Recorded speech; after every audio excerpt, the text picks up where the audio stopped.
Hello, everybody. Yes, this is another boxing prediction video.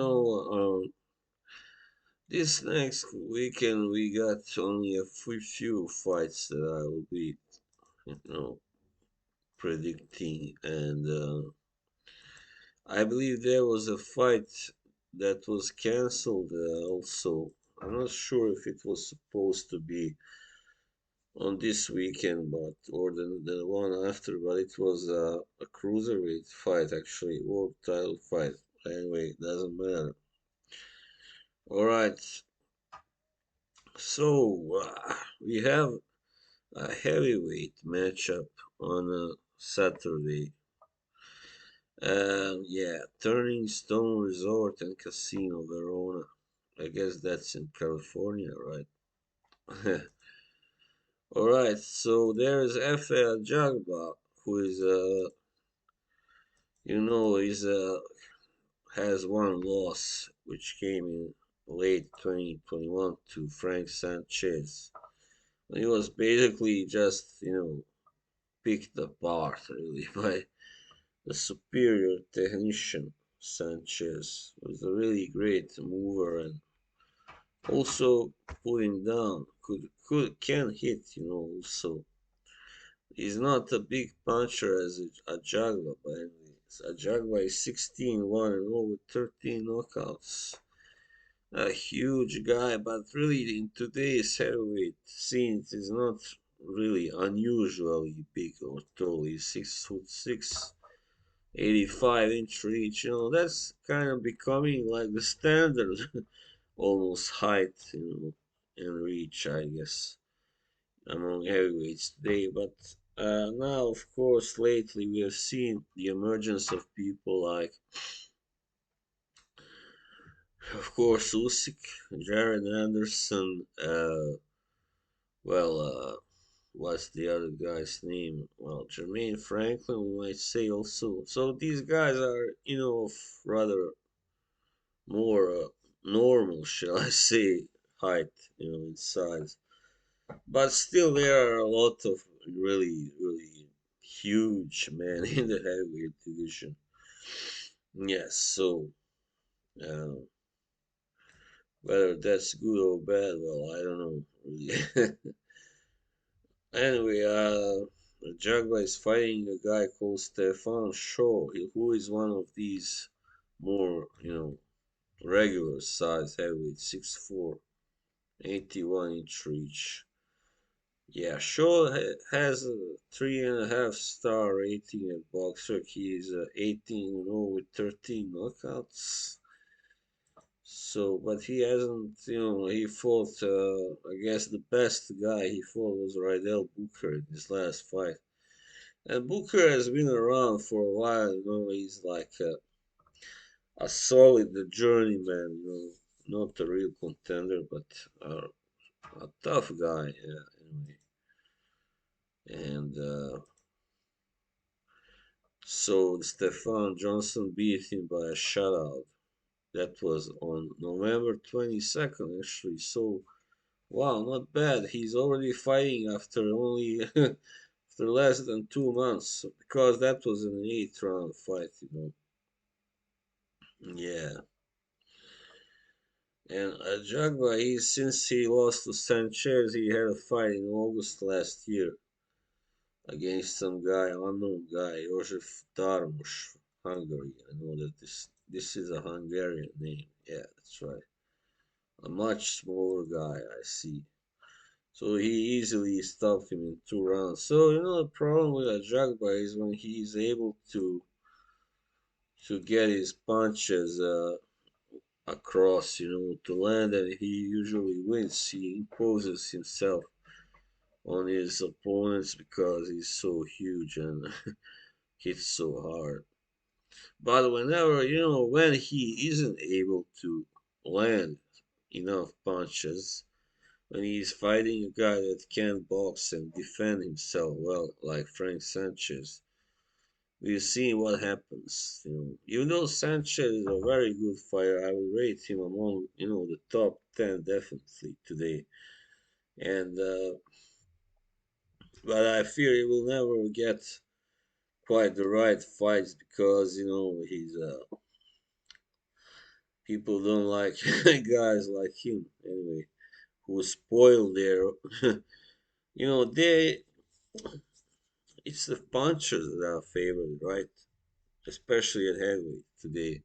So everybody wants to see these big guys that can really knock you out, fight each other, and they don't want to. They hate it when a guy like Sanchez comes and disrupts everything by beating one of them because he's so slick, he's so clever, and really knows how to fight these big, huge guys.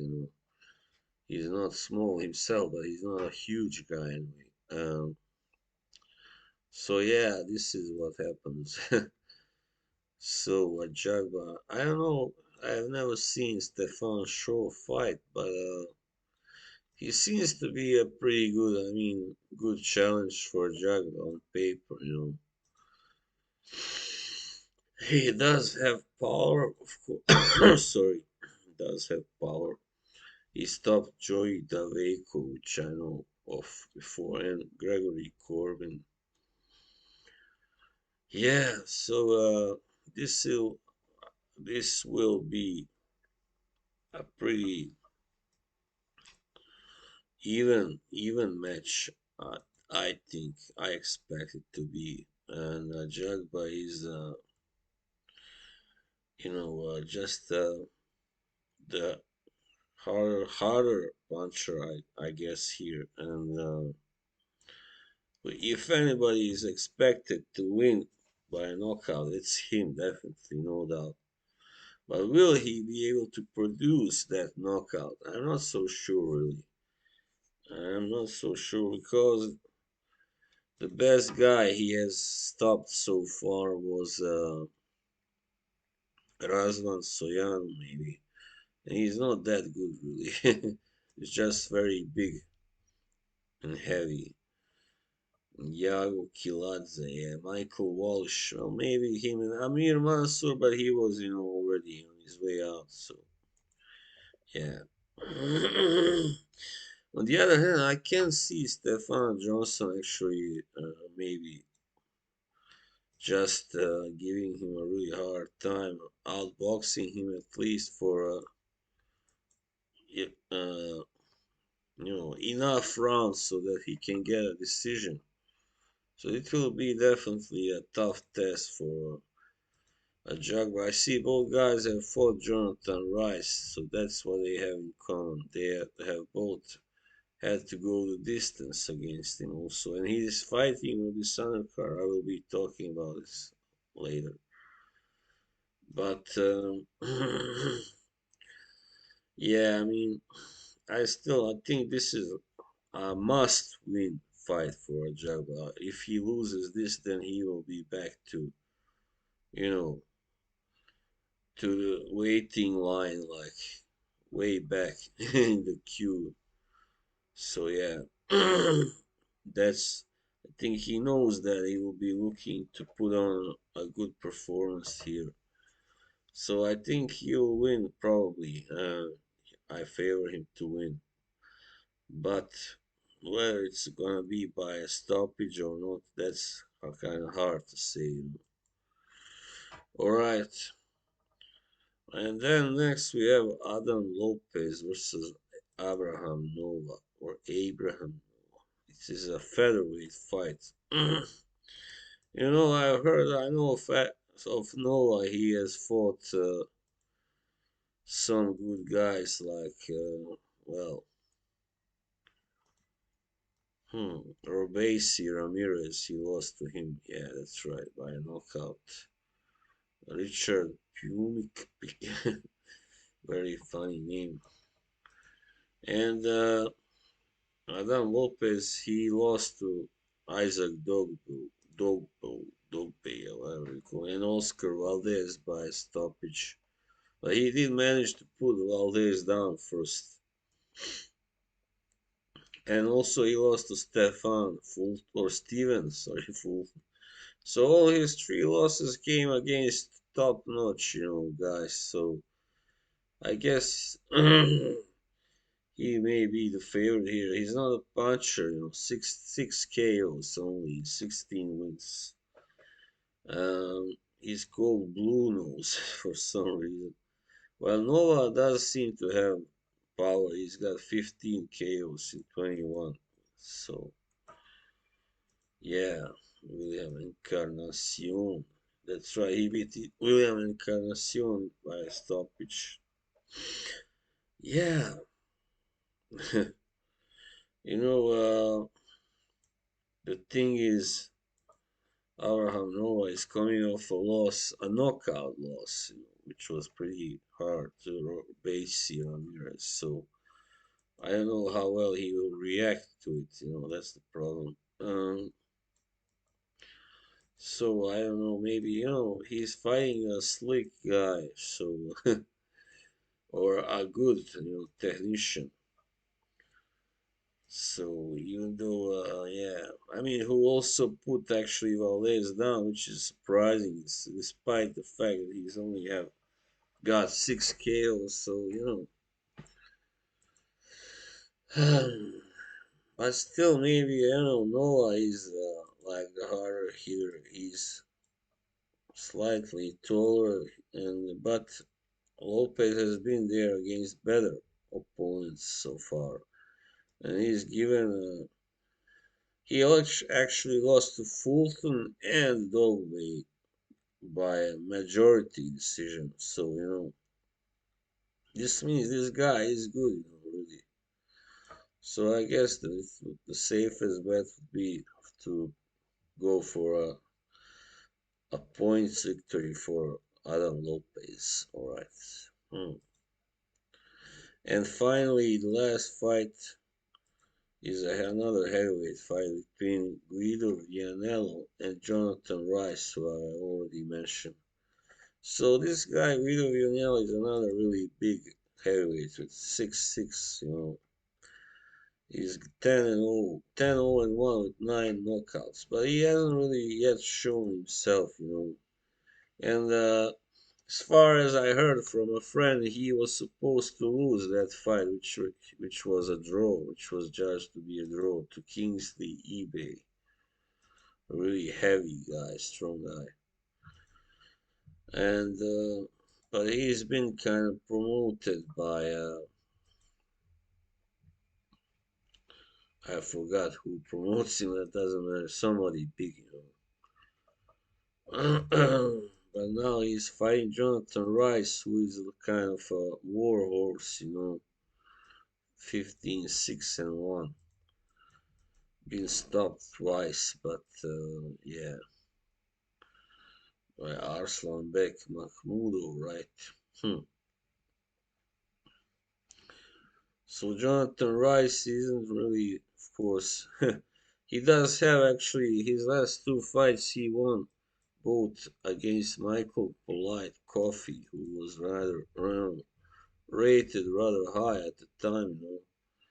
So yeah, this guy is tricky. You never know, with him. So knowing that, he might well upset Vianello, who I see as this big, slow, guy who does have, the punch, but not so much the skills.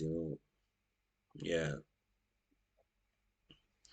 but still, he's being, right, being kind of protected and pampered, I guess, by his management. So it'll be hard, for Rice to get a decision here.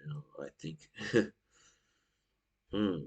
So I think probably Vianello will win this fight. No, none of these fights were really easy to predict.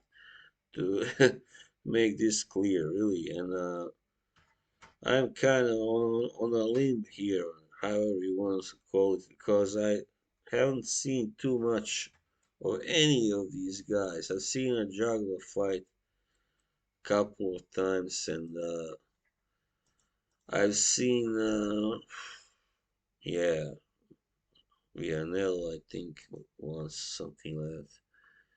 So it can go.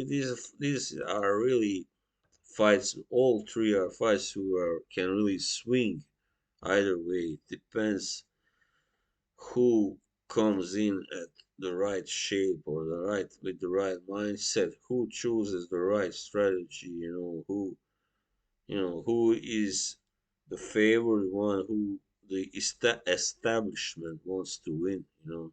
That also now counts, sadly.